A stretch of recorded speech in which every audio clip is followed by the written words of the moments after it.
ہزاروں سال نرگس اپنی بے نوری پہ روتی ہے، بڑی مشکل سے ہوتا ہے چمن میں دید اور پیدا۔ عالم اسلام کے عظیم رہنما، بہت بڑے بزرگ پیر طریقت شیخ ذوالفقار نقشبندی رحمۃ اللہ علیہ کا آج انتقال ہو گیا، اور ان کے انتقال سے پورا بر صغیر غمزدہ ہے، سوگوار ہے۔ ہر کوئی اس کو اپنا ذاتی نقصان سمجھ رہا ہے، خاص طور پر ہندوستان کے علماء ہوں، پاکستان کے علماء ہوں، بنگلہ دیش کے علماء ہو، نیپال کے علماء ہو، سری لنکا کے علماء ہو، عرب ممالک کے علماء، ملیشیا کے، افریقہ کے جو ممالک ہیں وہاں کے علماء بھی اس کو اپنا نقصان سمجھ رہے ہیں، کیونکہ شیخ ذوالفقار نقشبندی رحمۃ اللہ علیہ کا انفلوئنس اور ان کا اثر و رسوخ صرف پاکستان تک محدود نہیں تھا، بلکہ ہندوستان میں بھی ان کا انفلوئنس تھا، بنگلہ دیش میں تھا، پورے علماء طبقے میں تھا۔ جہاں جہاں بھی علماء روحانی سلسلے سے جڑے ہوئے ہیں یا خانقاہی نظام سے ان کا تعلق ہے، پورا خطہ اور یہ پورا حلقہ پیر طریقت شیخ ذوالفقار نقشبندی رحمۃ اللہ علیہ کو رہنما، آئیڈیل اور بزرگ مانتا رہا ہے، اور آج ان کے انتقال کے بعد یہ پورا حلقہ سوگوار ہے۔ پیر طریقت شیخ ذوالفقار نقشبندی رحمۃ اللہ علیہ پاکستان کے رہنے والے تھے، پاکستان کی شہریت تھی، پاکستان میں ہی ان کی پیدائش ہوئی، لیکن ان کے عقیدت مند، ان کے ماننے والے، ان کے مریدین اور ان کے خلیفہ تقریباً دنیا بھر میں پائے جاتے ہیں، اور سب سے زیادہ پاکستان اور ہندوستان میں پائے جاتے ہیں، اس کے بعد بنگلہ دیش میں، اور اس طرح دنیا کے مختلف ملکوں میں، مختلف دیشوں میں ان کے مریدین پائے جاتے ہیں۔ آج 14 دسمبر کو پیر ذوالفقار نقشبندی رحمۃ اللہ علیہ کی وفات ہو جاتی ہے، اور جیسے ہی ان کی وفات کی خبر آتی ہے سوشل میڈیا پر ہر کوئی تعزیت کرتا ہے، اس کی پوری ڈیٹیل سامنے آتی ہے۔ شیخ ذوالفقار نقشبندی رحمۃ اللہ علیہ کون ہے، ذرا اس کو بھی جان لیتے ہیں۔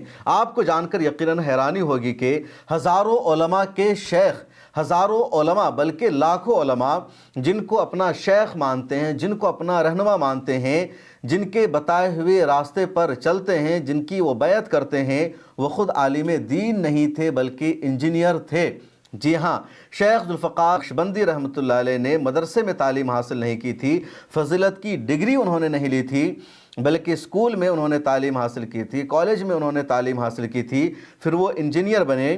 اور انجینئر بننے کے بعد انہوں نے ملازمت کی، چیف الیکٹریکل انجینئر بنے۔ وہ فٹ بال کھیلتے تھے، فٹ بال کھیلنے کا شوق رکھتے تھے۔ اسی دوران وہ ایک بزرگ کے نزدیک آتے ہیں، ان سے تعلق بناتے ہیں، اور دھیرے دھیرے وہ ان کے مرید بنتے ہیں، اور پھر وہ خود دنیا میں بہت بڑے شیخ بن جاتے ہیں۔ سلسلے نقشبندیہ کے سب سے بڑے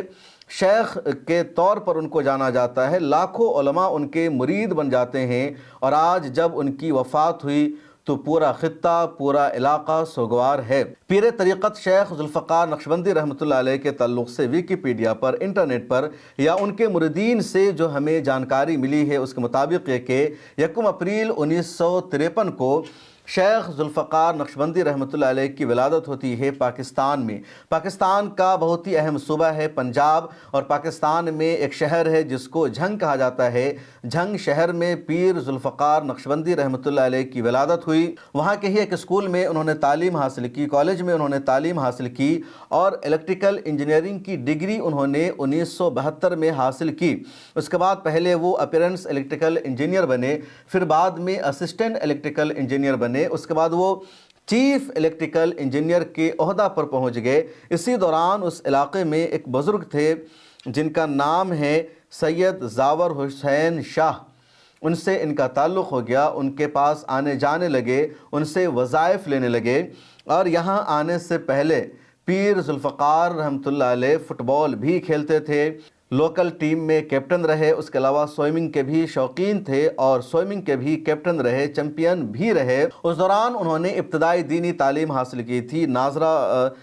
پڑھا تھا، قرآن کریم کو پڑھا تھا، حفظ بھی کیا، لیکن لاہور یونیورسٹی میں زیر تعلیم رہنے کے دوران ہی وہ بزرگوں کے رابطے میں بھی آ گئے۔ اس کے بعد جب سید زاور حسین شاہ صاحب کی وفات ہو گئی تو اس علاقے کے ایک اور بزرگ تھے جن کا نام تھا خواجہ غلام حبیب نقشبندی مجددی رحمۃ اللہ علیہ، مرشد عالم کے نام سے وہ جانے جاتے تھے۔ چنانچہ سید زاور حسین شاہ کی وفات کے بعد خواجہ غلام حبیب نقشبندی مجددی کی خانقاہ میں آ گئے پیر ذوالفقار نقشبندی رحمۃ اللہ علیہ، ان کے مرید ہو گئے۔ ان سے وظائف لیتے رہے، ان کی خدمت میں رہے، اور جب 1980 میں وفات ہو گئی مرشد عالم یعنی خواجہ غلام حبیب نقشبندی کی، 1980 میں تقریباً خواجہ غلام حبیب نقشبندی کی خدمت میں آئے پیر ذوالفقار نقشبندی رحمۃ اللہ علیہ، اور صرف 3 سالوں کے بعد یعنی 1983 میں ان کو خلافت مل گئی، اور خلافت مل جانے کے بعد پھر پورے پاکستان میں یہ دین کے علوم کو پھیلانے لگے، بیعت و ارشاد کے سلسلہ سے واضح طور پر جڑ گئے، اور دھیرے دھیرے ان کی جو بزرگیت ہے، ان کا جو تقویٰ ہے، وہ عوام میں مقبول ہونے لگا،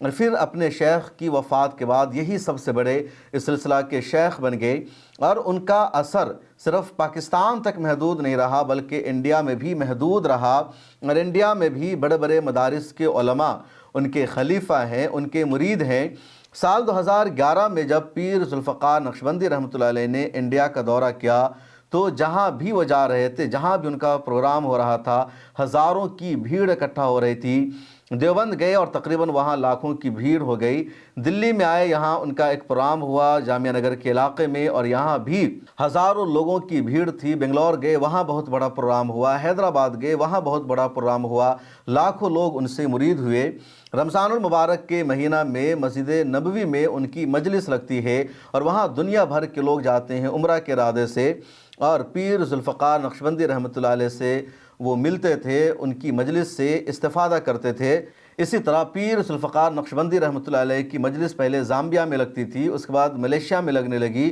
دنیا کے اور بھی کئی ملکوں میں ان کی مجلس لگتی ہے، اور مختلف دیشوں میں جو ان کے ماننے والے ہیں، جو ان کے خلیفہ ہیں، وہاں جاتے ہیں، ان کی مجلس میں رہتے ہیں، ان کے ساتھ اعتکاف کرتے ہیں۔ پیر ذوالفقار نقشبندی رحمۃ اللہ علیہ کے انڈیا میں جو بڑے بڑے خلیفہ ہیں، ان میں ایک بڑا نام ہے مولانا خلیل الرحمن سجاد نعمانی کا، اس کے علاوہ شیخ طلحہ ان کے بڑے خلیفہ مانے جاتے ہیں۔ دارالعلوم دیوبند کے استاذ ہیں مولانا سلمان بجنوری صاحب، وہ پیر ذوالفقار نقشبندی رحمۃ اللہ علیہ کے نمایاں ترین خلیفہ ہیں۔ اسی طرح دارالعلوم دیوبند کے موقر استاذ اور وہاں شعبہ انگریزی کے صدر ہیں مولانا توقیر احمد قاسمی کاندھلوی، وہ پیر طریقت مولانا ذوالفقار نقشبندی رحمۃ اللہ علیہ کے اہم خلیفہ مانے جاتے ہیں۔ مولانا توقیر احمد قاسمی صاحب نے تو کئی ساری کتابیں بھی لکھی ہوئی ہے، اس کے علاوہ پیر صاحب کی جو کئی کتابیں اردو میں ہیں اس کا ترجمہ بھی مولانا توقیر احمد قاسمی نے انگریزی میں کر رکھا ہے تاکہ وہ کتاب زیادہ سے زیادہ لوگوں تک پہنچے، ان کا فیض عام ہو۔ تو پیر ذوالفقار نقشبندی رحمۃ اللہ علیہ پاکستان سے تعلق رکھتے تھے۔ آج 14 دسمبر کو ان کی وفات ہو گئی، لیکن ان کے مریدین، ان کے خلیفہ دنیا بھر میں پائے جاتے ہیں، اور اسی وجہ سے ان کی وفات کو، ان کے انتقال کو